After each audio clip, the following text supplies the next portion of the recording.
49 fertility centre మీకు అందిస్తుంది కేవలం 899 రూపాయలకి ఫర్టిలిటీ అసెస్మెంట్ ప్యాకేజ్. నమస్తే, welcome to Telugu popular TV. నేను Sowjanya. So Marco Rubio USA secretary of state, అంటే జనరల్లీ మన ఫారెన్ అఫైర్స్కి సంబంధించినటువంటి పర్సన్ అనమాట. సో ఆయన ఇండియాకి రావడం జరిగింది.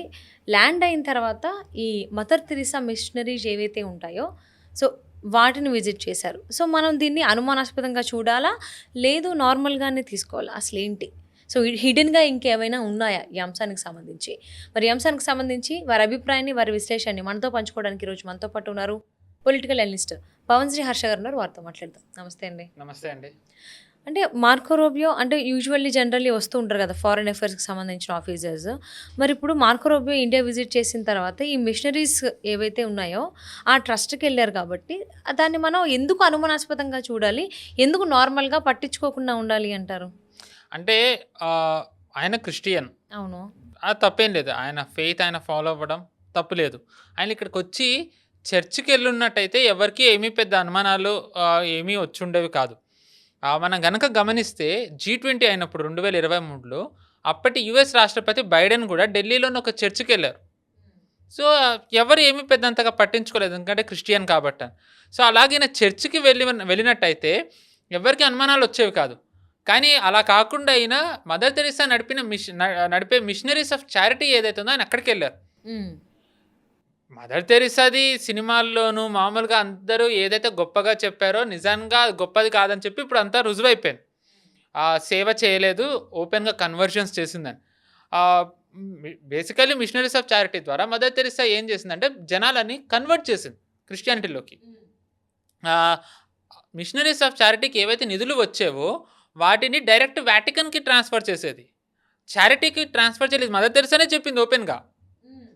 అండ్ ఏదైతే హాస్పిటల్స్ నడిపి సేవ చేస్తాను అది ఇది అని చెప్పిందో దాంట్లో సేవ ఏం చేయలేదు, అది కూడా మదర్ తెరిసానే చెప్పింది. రోగిష్టి వాళ్ళని వాళ్ళ రోగం నయం చేయకపోగా చివరికి వాళ్ళని క్రిస్టియానిటీలో కన్వర్ట్ చేసేసింది మదర్ తెరిసా. అండ్ ఓపెన్గా డిక్టేటర్స్ని కూడా సమర్థించేది. సో మదర్ తెరిసా ఎంత మేనిఫెస్టేషన్ ఆఫ్ ఈవిల్, ఎంత క్రూయల్, కన్నింగ్, అండ్ ఆమె నడిపిన మిషనరీస్ ఆఫ్ చారిటీ ఎంత డేంజరస్ రుజువైపోయింది. అండ్ మిషనరీస్ ఆఫ్ చారిటీ గురించి మనం ప్రత్యేకంగా ఎందుకు మాట్లాడుకోవాలి అంటే మనకి తెలిసిందే నేపాల్లో రెజిమ్ చేంజ్ జరిగింది. అక్కడ ఇప్పుడు కరెంట్లీ యుఎస్ ఇన్స్టాల్ చేసిన ఒక పప్పెట్, ఒక ర్యాపర్ బాలెన్ షా అనే అతనే ఉన్నాడు. ఆ మిషనరీస్ ఆఫ్ చారిటీ అక్కడ మేబీ 15 ముందర కూడా చేసుండొచ్చు, కానీ 15 ముఖ్యంగా నేపాల్ ఎర్త్క్వేక్ వచ్చిన తర్వాత నుంచి విపరీతంగా మత మార్పిడులు చేసింది. నేపాల్ నిజానికి హిందూ దేశంగా ఉండేది. నిజానికి నేపాల్లో హిందువులు ఉండేవాళ్ళు, వాళ్ళని క్రిస్టియానిటీలోకి మార్చింది. ఎప్పుడు నేపాల్లో రాజ్యాంగంలో నిజానికి మత మార్పిడులు అనేది అక్కడ ఒప్పుకోరు, రాజ్యాంగం మత మార్పిడికి అనుమతి ఇవ్వదు.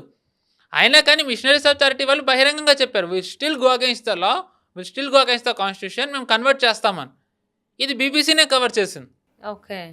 సో అండ్ అంటే ఓవరాల్గా కన్వర్షన్కి మిషనరీస్ ఆఫ్ చారిటీ ఎలా పనిచేస్తుందో ఇది ఒక ఉదాహరణ. సో అలాంటి మిషనరీస్ ఆఫ్ చారిటీకి మార్కో రూబియో వెళ్ళాడు, అది కూడా భారత్ వచ్చినప్పుడు. సో ఇటీవల యుఎస్ వైఖరి మనం చూస్తున్నాం. ఆ యుఎస్ అంటే నేను ట్రంప్కి చాలా పెద్ద అభిమానిని. ఆమె హార్డ్ కోర్ ట్రంప్ సపోర్టర్. నేనే కాకుండా భారతీయులందరూ కూడా ట్రంప్కి రుణపడి ఉండాలి. నా వ్యక్తిగత అభిప్రాయం అది. ఎందుకంటే మామూలుగా మన దేశంలో ఒక సెక్షన్, ఇంకా చెప్పాలంటే చాలా అధికంగా చాలామందికి యుఎస్ మీద ఒక అమితమైన ప్రేమ ఉండేది. ఒక ఫాల్స్ నెరేటివ్లో అందరూ బతుకుతూ ఉండేవాళ్ళు. యుఎస్ భారత్ క్యాలై అని, యుఎస్ చాలా బాగుంటుంది, చాలా మంచి దేశం అని. ట్రంప్ నిజానికి వచ్చి దాన్ని మొత్తం చెడగొట్టేశాడు, ఆ ఫాల్స్ నెరేటివ్. యుఎస్ ఎంత క్రూయల్, ఎంత క్రుక్డ్, ఎంత కన్నింగ్, ఎంత డేంజరస్ వెనమస్ నేషనో ట్రంప్ వల్ల తెలిసి వచ్చింది.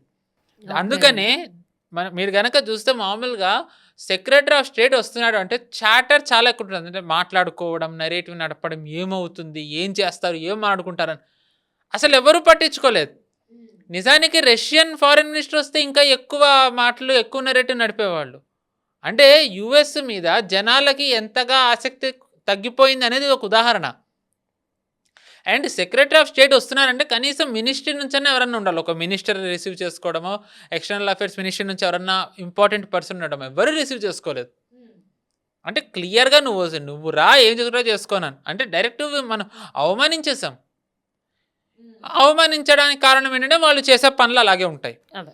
ఇప్పుడు మీకు చెప్పినట్టుగా మిషనరీస్ ఆఫ్ చారిటీ ఎలాంటిది అంటే క్లియర్గా కన్వర్షన్స్కి పాల్పడే ఒక క్రిస్టియన్ మిషనరీ దానికి మార్కో రూబియో వచ్చాడంటే ఇక్కడ కన్వర్షన్స్ చేయడానికి మా యుఎస్ ప్రభుత్వం కూడా ఓపెన్గా ఎంకరేజ్ చేస్తున్నట్టే కదా. అవును. అండ్ మిషనరీస్ ఆఫ్ చారిటీది డిసెంబర్ కల్లా దానికి లైసెన్స్ రద్దు అవుతుంది. రద్దు అవుతుంది ఇన్ సెన్స్ లైసెన్స్ ఎక్స్పైర్ అయిపోతుంది. ఓకే. దీనికి సంబంధించి మార్కో రూబియో మన దేశంతో మాట్లాడాలని చెప్పి యుఎస్ కాంగ్రెస్మెన్ మార్కో రూబియోకి లేఖ రాశాడు. అరే మా దేశంలో నడిచే ఒక క్రిస్టియన్ మిషనరీకి లైసెన్స్ ఇవ్వాలా లేదని చెప్పి నువ్వెవడికి చెప్పడానికి నీ కంట్రీ ఫారెన్ మినిస్టర్కి? అది నీ కంట్రీ నువ్వు చూసుకోవాలి. ఇదే యుఎస్ చాలా ఆర్గనైజేషన్స్ మీద టైట్గా నిబంధనలు పెడుతోంది, రెగ్యులేషన్ పెడుతోంది. చైనా నుంచి ఫండింగ్లు వస్తున్నాయి, మేము అవన్నీ ఒప్పుకోమని. అంటే నువ్వు చైనా నుంచి ఫండింగ్ నువ్వు ఒప్పుకోవు, మేము మాత్రం ప్రతి యుఎస్ నుంచి చర్చ్ పంపిస్తే ఒప్పుకోవాలి, యూకే నుంచి చర్చ్ పంపిస్తే ఒప్పుకోవాలి, ఫ్రాన్స్ నుంచి ఎవరన్నా XYZ పంపిస్తే ఒప్పుకోవాలి, చైనా నుంచి వచ్చేవన్నిటికీ మేము తలుపులు తెరిచి కూర్చోవాలి అందరం. సో అంటే క్లియర్గా యుఎస్కి మనకి మధ్య ఒక ఫేస్ ఆఫ్, అంటే మనకి డి అంటే డి అనడానికి ఇది ఒక ఆస్పెక్ట్ అవ్వచ్చు. ఓకే. అండ్ ఎందుకు వీళ్ళు వీళ్ళు ఎందుకు అంత ఇంపార్టెంట్గా చూస్తున్నారు అంటే మనకి 2 సంఘటనలు చెప్పుకోవాలి. ఇటీవల కాలంలో ఐ థింక్ లాస్ట్ ఇయర్ ఛత్తీస్గఢ్కి కేరళ నన్స్ వెళ్ళారు. ఓకే. కేరళ నన్స్ వెళ్ళారు. దేనికి వెళ్ళారు? కన్వర్ట్ చేయడానికి వెళ్ళారు. కన్వర్షన్స్ ట్రైబల్ ఏరియాస్ అనుకుంటే ఇఫ్ ఐఎమ్ నాట్ రాంగ్. అయితే ఛత్తీస్గఢ్ గవర్నమెంట్ అరెస్ట్ చేసేసి వాళ్ళని జైల్లో వేసింది. జైల్లో వేస్తే మొత్తం దేశమంతా కూడా ఈ విపక్షాలు, కాంగ్రెస్ వీళ్ళందరూ అగ్గి మీద గుగ్గిలమయ్యారు. మీరు క్రిస్టియన్స్ని చేశారు, సేవ చేసే నన్స్ని అరెస్ట్ చేశారు, అది ఇది అని చెప్పి. అయితే వాళ్ళని విడిపించడానికి ఆ కేరళ బీజేపీ రాష్ట్ర అధ్యక్షుడు former minister of state Rajeev Chandrasekhar ఆయనే చొరవ తీసుకుని ఛత్తీస్గఢ్ గవర్నమెంట్తో మాట్లాడి వాళ్ళని విడిపించారు. జైలు నుంచి బయటికి వచ్చేటప్పుడు ఆయనే స్వాగతం పలికారు. దీంతో మన అంటే మోదీ గారిని సమర్థించే వాళ్ళు, బీజేపీని సమర్థించే వాళ్ళు హిందువులు కూడా ఆయన తిట్టడం మొదలుపెట్టారు మోదీ గారిని. అంటే వీళ్ళకి లాంగ్ టర్మ్ గేమ్ అర్థం కాదు. వీళ్ళకి నిజానికి హిందువుల్లో ఉన్న సమస్య ఏంటంటే చాలా అగ్రెసివ్ అయిపోతారు, అంటే చాలా తొందరగా ఎమోషనల్ అయిపోతారు, లాంగ్ టర్మ్ గేమ్ ఆలోచించారు. అవును. నిజానికి వాళ్ళు ఆ వంక పెట్టుకుని, ఆ నన్స్ చేసిందని వంక పెట్టుకుని యాంటీ కన్వర్జన్ లా తెచ్చారు. రాష్ట్రంలో యాంటీ కన్వర్జన్ లా తెచ్చారు, కన్వర్ట్ చేయకూడదని. దాని తర్వాతే తెచ్చారు. ఓకే. సో దానికి ఇది హెల్ప్ అయింది. ఒక ప్రక్రియ జరగాలి అంటే ముందర ఏమన్నా కొంచెం బేస్ నిర్మించాలి, ఫౌండేషన్ స్ట్రాంగ్ ఉండాలి. సో ప్రభుత్వం బహిరంగంగా చెప్పలేదు కదా వాళ్ళ వ్యూహాలు. సో వాళ్ళు భరించారు అంతకాలం ఏమంటున్నా. తర్వాత యాంటీ కన్వర్జన్లా తెచ్చారు, మళ్ళీ విపక్షాలన్నీ వ్యతిరేకించాయి. అయితే ఈసారి వాళ్ళు కోర్టుకు వెళ్ళారు, కోర్టే యాంటీ కన్వర్జన్లను ఒప్పుకునేలా చేశారు. ఇన్ఫ్యాక్ట్ ఇది వేరే రాష్ట్రాల్లో కూడా ఇంప్లిమెంట్ అవ్వాలని కోర్టు అని. అదే. సో అంటే లాంగ్ టర్మ్ గేమ్ వీళ్ళు ఎలా చేస్తారో చూడండి. ఇప్పుడు ఇలా యాంటీ కన్వర్జన్లో తెస్తూ వెళ్తే ఇక్కడ ఉన్న మిషనరీస్ యాక్టివిటీస్ వాళ్ళు కార్యకలాపాలు వాళ్ళు నడపలేరు, కన్వర్ట్ చేయలేరు. సో వాళ్ళకి అదొక పెద్ద అడ్డంకి. మిషనరీస్ ఆఫ్ చారిటీ లాంటి వాళ్ళకి ఇది ఒక పెద్ద సెట్ బ్యాక్. మరొక ముఖ్యమైన సెట్ బ్యాక్ వీళ్ళకి ఎక్కడ వచ్చింది అంటే, మన దేశంలో తెలిసిందే హిందువులని కులాలు అని చెప్పి ఒకటి ఫిక్షనల్ది క్రియేట్ చేసి పెట్టారు. అవును. నిజానికి హిందువుల్లో కులాలు ఉండవు, వర్గాలు ఉంటాయి. అంతే. కానీ అది మనం ఎవ్వరం ఒప్పుకోం. కులం అనేది మనం ఒక ప్రామాణికంగా తీసుకుంటాం. ఏదైతే వెస్ట్ మనకి ఇంపోజ్ చేసిందో ఇప్పటికీ మనం ఆ కొలోనియల్ దాంట్లోనే మనం బతుకుతూ కులాల వారీగా చూస్తాం. అందులో ఒకటి ఎస్సీ, షెడ్యూల్డ్ క్యాస్ట్. వీళ్ళు ఎవరైతే కన్వర్ట్ అవుతారో వాళ్ళకి ఎస్సీది హోదా రాదు అని చెప్పి కోర్టు తీర్పు ఇచ్చింది ఇటీవల కాలంలో. దాని మీద కూడా చాలామంది క్రిస్టియన్గా మారిన ఎస్సీలు గొడవ చేస్తున్నారు, అలా ఎలా ఇస్తారా అని. అరే నువ్వు ఇక్కడ ఎస్సీలు వీళ్ళు ఏమంటారు, మమ్మల్ని అగ్రకులాల వాళ్ళు అందరూ మమ్మల్ని అనకతొక్కుతున్నారు, మాకు అవకాశాలు లేవు, అవి ఇవి గుళ్ళల్లోకి అనుమతి లేదు, అది ఇది అనే కదా మీరు మారారు. అంటే ఎస్సీ అనేది హిందువుల్లో ఒకటి అనే మీరు నమ్మి మారినప్పుడు, మీరు అదంతా దానివల్లే మీరు అవమానాలకు గురవుతున్నారు అన్నప్పుడు, మీరు మారిన తర్వాత మీకు మళ్ళీ ఆ అవమానాలు ఎందుకు కోరుకుంటున్నారు? అది వద్దనే కదా మీరు వెళ్ళారు. అదే కదా. సో ఇప్పుడు ఏమవుతుంది, వీళ్ళు మారితే వీళ్ళకి ఇక్కడ వచ్చే బెనిఫిట్స్ పోతాయి, మారకపోతే ఏమవుతుంది, మిషనరీస్ యాక్టివిటీస్ వీక్ అయిపోతాయి. సో 2 సెట్ బ్యాక్లు వచ్చాయి ఈ క్రిస్టియన్ మిషనరీస్కి. అతి పెద్ద సెట్ బ్యాక్ ఒకటి వచ్చే అవకాశం ఏముంది అంటే, మనకి ఎన్నికలు మార్చ్ ఏప్రిల్లో కేంద్ర ప్రభుత్వం ఒక సవరణ తెచ్చింది, ఓకే. FCRA అని, ఫారెన్ కాంట్రిబ్యూషన్ రెగ్యులేషన్ యాక్ట్ ఒకటి. అంటే మన దేశంలోని ఎన్జిఓస్కి వచ్చే నిధులు అది సమీక్ష చేసి లైసెన్స్ ఉంచాలా రద్దు చేయాలా, ఇది ఆల్రెడీ ఉంది.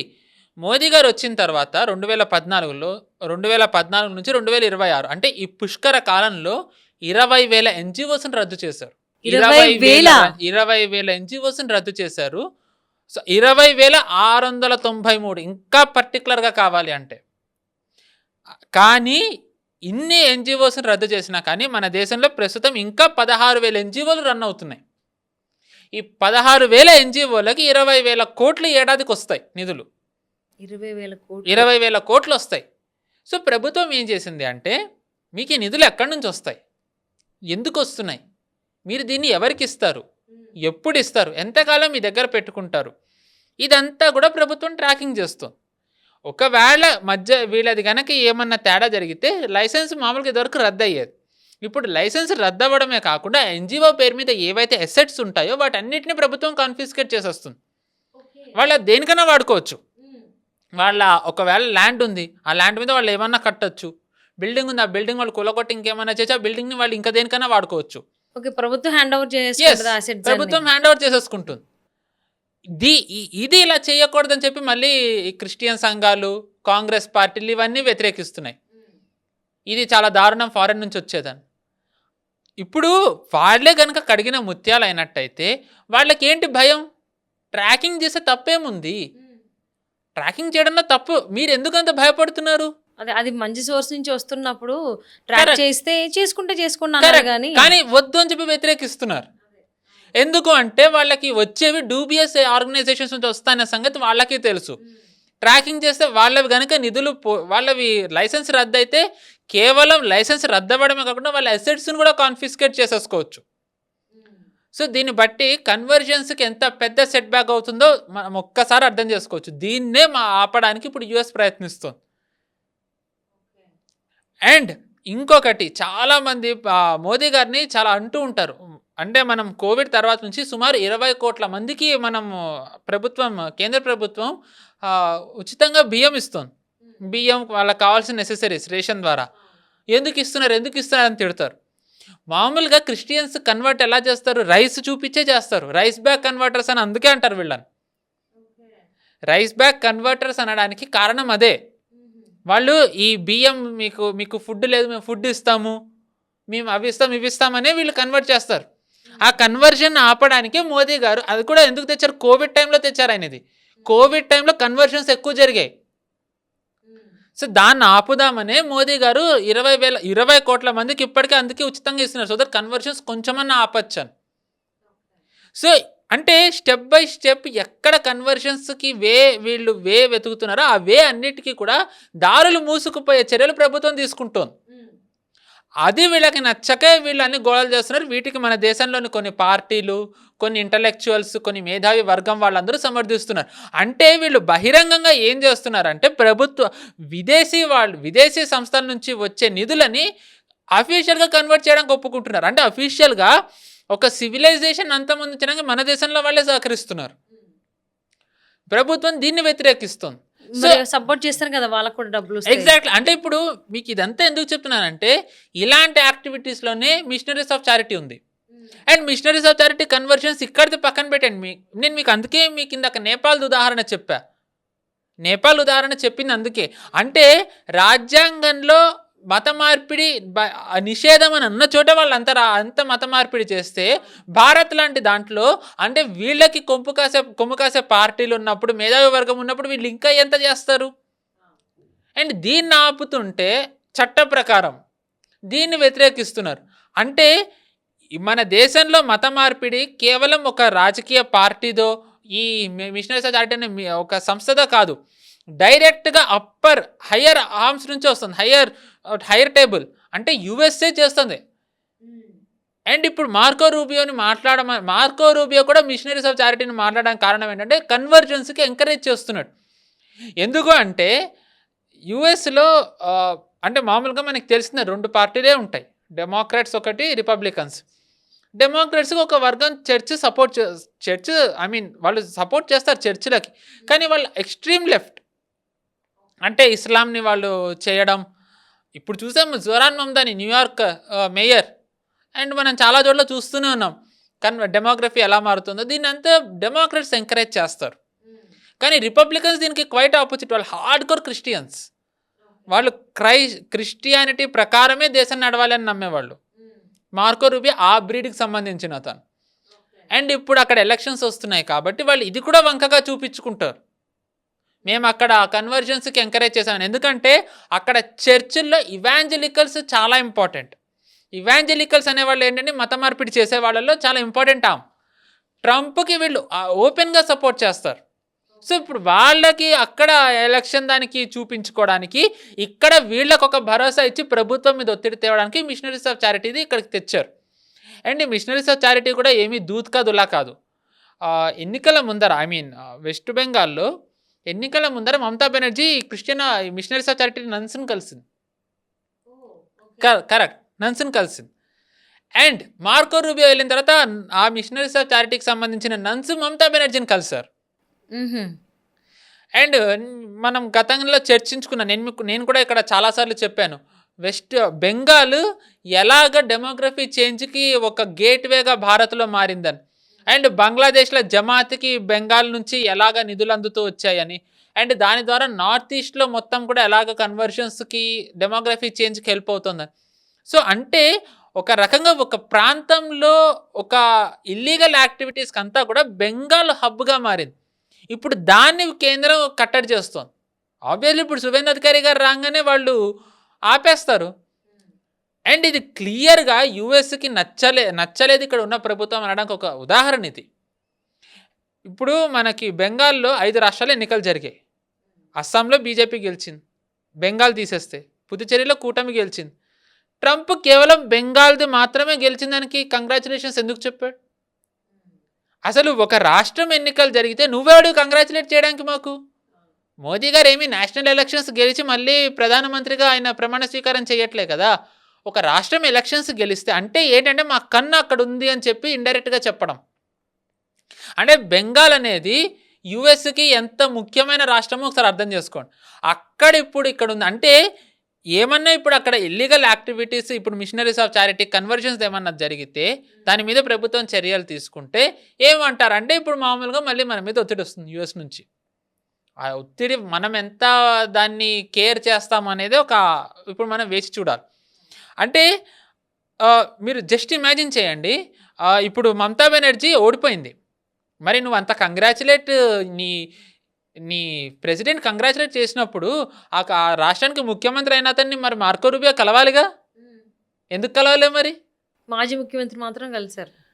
మాజీ ముఖ్యమంత్రిని అతను ఎవరైతే వెళ్ళి మిషనరీని కలిసాడో ఆ మిషనరీ నన్స్ కలిశారు. అంటే హాతిక దాంత్ ఖానేకా కుచార్ అవుతాయి, దికానేకా కుచార్ అవుతాయి అని హిందీలో సామెత ఉంటుంది. అంటే మాటలు ఒకటి, చేతలు ఒకటి.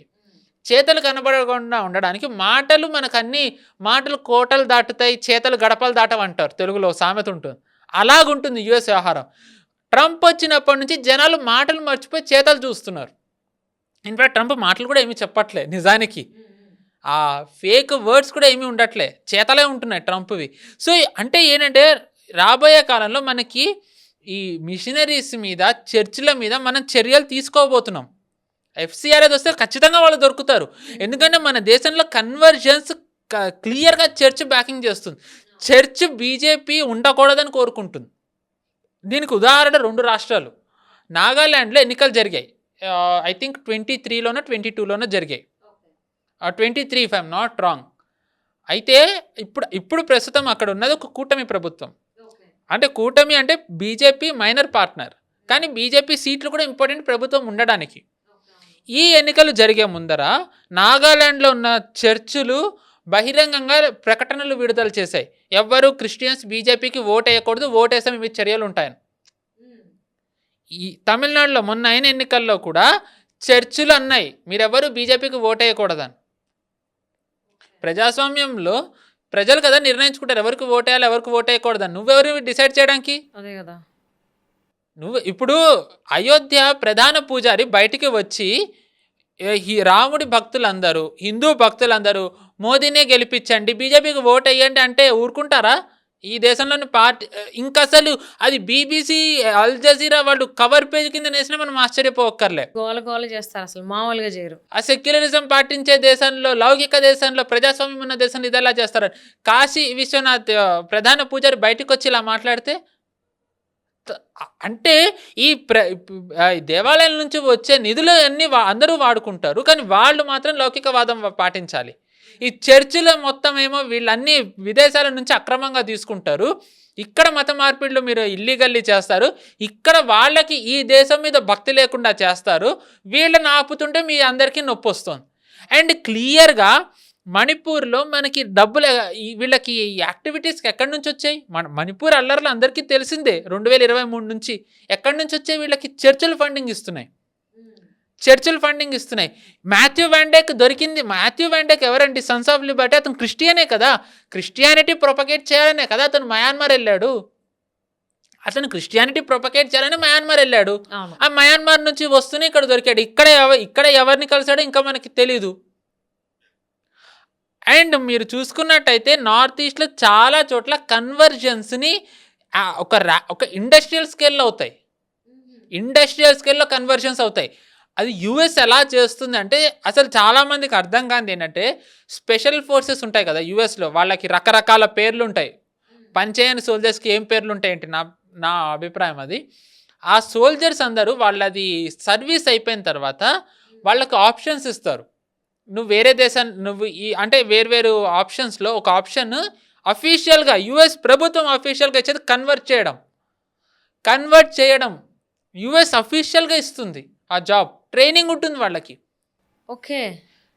మా కిందటేడాది సెప్టెంబర్లో థానేలో, మహారాష్ట్రలోని థానే ప్రాంతంలో ఇలాగే ఒక రిటైర్ అయిపోయిన స్పెషల్ ఫోర్సెస్ అతను ఒక దళిత్ ఫ్యామిలీని కన్వర్ట్ చేస్తూ దొరికాడు.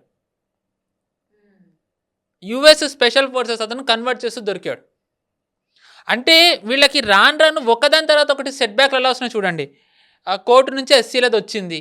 ఎస్సీలు ఎవరైతే కన్వర్ట్ అవుతారో వాళ్ళకి ఏమీ రావు బెనిఫిట్స్ అని. దాని తర్వాత వీళ్ళకి యాంటీ కన్వర్షన్లో స్టేట్స్ తెస్తుంది ప్రభుత్వం, కేంద్ర ప్రభుత్వం ఎఫ్సిఆర్ఏ తెస్తుంది. అండ్ ఈ ఇల్లీగల్ యాక్టివిటీస్ ఏదైతే చెప్పాలి అంటే క్షమించాలి, ఇలాంటిది చెత్త చెదారం పెంట ఏవైతే చేస్తాయో వాటన్నిటికీ కేంద్ర బిందువైన బెంగాల్లో ఇప్పుడు మమతా బెనర్జీ లేదు. అక్కడ బీజేపీ వచ్చింది, శువేందు అధికారి ఉన్నారు. ఆయన ఎలా పనిచేస్తున్నారో మనం చూస్తున్నాం క్లియర్గా, అసలు ఆయన ఎలా ఉన్నారో. సో ఆబ్వియస్లీ వాళ్ళకి ఇప్పుడు ఖచ్చితంగా వాళ్ళకి నచ్చదు కదా. సో ఇప్పుడు మనకి చూసుకున్నట్టయితే గనక జస్ట్ ఇమాజిన్ మమతా బెనర్జీ గనక ఒకవేళ మళ్ళీ గెలుచున్నట్టయితే ఆమె చేసే అట్రాసిటీస్ ఈ టైంలో నెల రోజుల్లో ఆమె అట్రాసిటీస్ చేస్తుంటే యుఎస్ రియాక్ట్ అయ్యి ఉండేదా?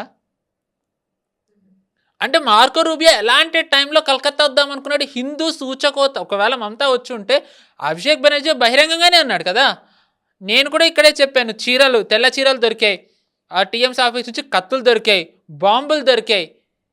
అంటే వాళ్ళు ఏం చెయ్యాలనుకున్నారో బెంగాల్ని వాళ్ళ దగ్గర వ్యూహం ఉంది.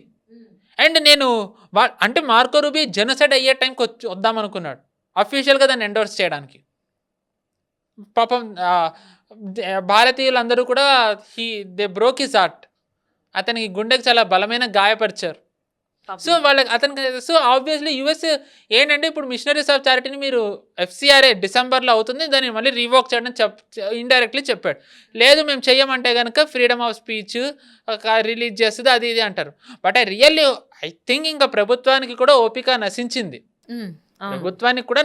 ఓపిక. ఎంతకాలం అని వీళ్ళు ఇవన్నీ ఊరుకుంటారు? సో రాబోయే కాలంలో ఐ థింక్ యుఎస్ నుంచి మనకి ఒత్తిడి ఉండబోతోంది. అండ్ ఈ ఒత్తిడి మనకి ఇప్పుడు మనం ఇంకొక స్కేరీ థింగ్ ఏంటంటే ఈ కాక్రోచ్ జనతా పార్టీ మనం మాట్లాడుకున్నాం. ఈ కాక్రోచ్ జనతా పార్టీ కూడా బెంగళూరులో మొన్న సండే ధర్నా చేయాలనుకుంది. సో కర్ణాటక పోలీసులు దానికి అనుమతి ఇవ్వలేదు. ఈ కాక్రోచ్ జనతా పార్టీ ఏంటి, ప్రభుత్వం మీద ఒక వ్యతిరేకత తేవాలనే ప్రయత్నం చేస్తుంది అన్ని ఫేక్ నరేటివ్స్ నడుపుతూ. అవునవును. సో ఈ కన్వర్జన్స్ ఇది ఎఫ్సిఆర్ ఏది ఆపితే ఇది కూడా వీళ్ళు యాంప్లిఫై చేయరన్న గ్యారంటీ ఉందా? ఇది యుఎస్ నుంచే కదా నడుస్తుంది కాక్రోచ్ జనతా పార్టీ. అవును, బోస్టన్ నుంచి కదా ఆ ఎస్ అబ్బాయి. యుఎస్ అడ్మినే ఆపతనే నడుపుతున్నాడు.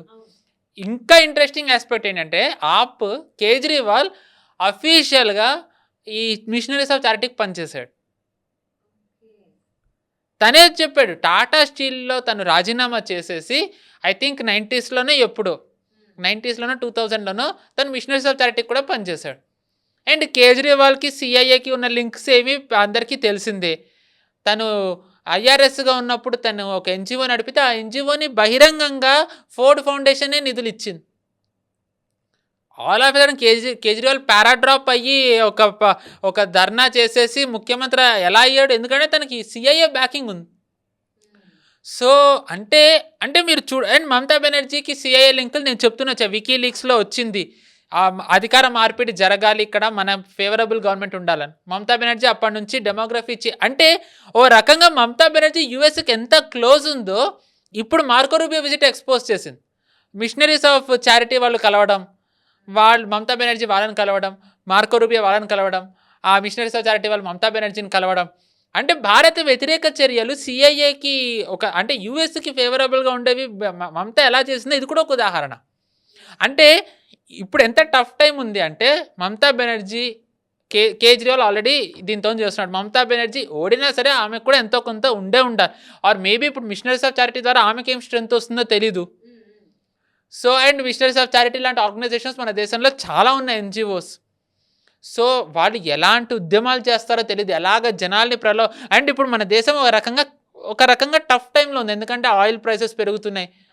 సో ఆల్రెడీ దీని మీద నెరేటివ్స్ చాలా రన్ అవుతూనే ఉన్నాయి. బాగా ఆయిల్ ప్రైసెస్ గురించి మోదీ గారు కామెంట్ చేసే ప్రతి దాని గురించి నెగిటివ్గా బాగానే తీసుకెళ్తున్నారు. సో అంటే నాకు ఒక డౌట్ వస్తుంది, అంటే మీరు చెప్పినవన్నీ పాయింట్స్ కానీ కనెక్ట్ చేస్తే ఒకానొక టైంలో బ్రిటిషర్స్ ఉన్నప్పుడు ఎలా అయితే వాళ్ళు మేమేదో మాకు సాయం కావాలి, మాకు హెల్ప్ చేయండి అని భారతదేశానికి వచ్చి తర్వాత మన మీదే అంత అజమాయిషి ఆధిపత్యం చలాయించారు. మన ఉన్నటువంటి ఇక్కడ అన్ని నిధుల్ని ఇక్కడి నుంచి అక్కడికి తీసుకెళ్ళిపోవడం, దానికి రైల్వే ట్రాక్లు అవి ఇవి అన్నీ వేసుకున్నారు. సో ఇప్పుడు అన్ని రకాలుగా కొంగదీశారు, సంవత్సరాలు బాధపడ్డాం. ఇప్పుడు మళ్ళీ ఒకవైపు నుంచేమో ఇస్లామిక్ వాళ్ళు భారతదేశాన్ని వాళ్ళ వైపు మార్చేసుకుందామని వాళ్ళు చూస్తున్నారు. లవ్ జిహాద్ అని, ఆ జిహాద్ అని వాళ్ళు చేస్తుంటే ఇటు క్రిస్టియానిటీ వాళ్ళు కన్వర్షన్స్ అని చెప్పి అదని ఇదని భయపెట్టి బతిమాలు ఏం చేయట్లేదు, అని భయపెట్టే చేస్తున్నారు, వీళ్ళు చేస్తున్నారు. ఈ రెండు అటాకుల నుంచి అంటే మనం రియలైజ్ అవ్వాలేమో, ఇలాంటి అటాక్స్ మన మీద జరగబోతున్నాయి, ఇవన్నీ జరగకుండా ఉండడానికి ప్రతి ఒక్కరు చాలా అలర్ట్గా ఉండాలేమో అని అనిపిస్తుంది నాకు. ప్రభుత్వం అంటే మన ప్రభుత్వం ఉన్న పరిస్థితుల్లో వాళ్ళు వీటిని బహిరంగంగా చెప్పలేరు. ప్రజలే వివేకంతోనే ఆలోచించి వాళ్ళే నడుచుకోవాలి. అంతకంటే ఇంకా ప్రతిదీ మనం బయటికి చెప్పలేం కదా కొన్ని. సో చూద్దాం అందరూ రియలైజ్ అవుతారో ఈ అంశాలకు సంబంధించి. ఎస్, థ్యాంక్ యూ, నమస్తే. థ్యాంక్ యూ, నమస్తే.